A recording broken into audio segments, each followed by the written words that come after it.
من اجمل المشاهد اللي ممكن تيجي القناطر مخصوص عشان تشوفها هي منطقة الشلالات. شلالات فرع دمياط، البوابات بتاعة القناطر بتاعة محمد علي، وده الجزء العلوي اللي هي بتنتقل منها المية، بتيجي بسرعة شديدة. تبدأ التدفق هنا قدام حضراتكم زي ما انتم شايفين. صوت المية اللي قدامكم ده علاج، علاج بجد.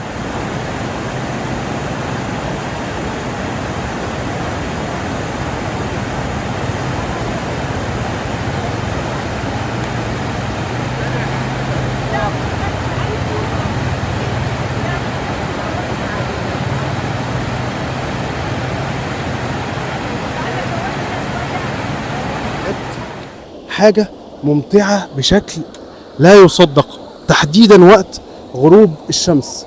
شايفين المنظر عامل ازاي؟ نخل، شجر، خضرة، جمال، دلال. برضو الصيادين بيقفوا هنا عشان يصطادوا السمك اللي بيبقى جاي بسرعته، فبينزل هنا في منطقة الشلال فبيتم اصطياده. منطقة مذهلة هنا في القناطر، وهنا برضو النزول ببلاش، يعني مفيش حد هيقول لك هات فلوس، لان طبعا دي منطقة مفتوحة مبهرة جدا. عايز تيجي عن طريق مترو الانفاق، الموضوع بسيط، هتركب المترو تنزل مظلات، جنبك شارع اسمه تفتيش الري، اخر الشارع بتفتيش الري ده هتلاقي ميكروباصات بتروح القناطر.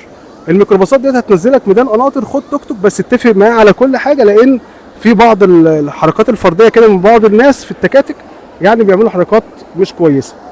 المكان مش مؤمن، يعني مفيش تأمين، يعني محدش يفكر ان هو ينزل الميه عشان مفيش سباحين ولا غواصين هنا تقدر ان هي تحميه. بس المنظر والمشهد ده يا سبحان الله ناقص له لمسات فنيه بسيطه خالص خالص خالص، وطبعا يبقى تحفه فنيه. سبحان الخالق. الشجر طبعا اهو قدام حضراتكم،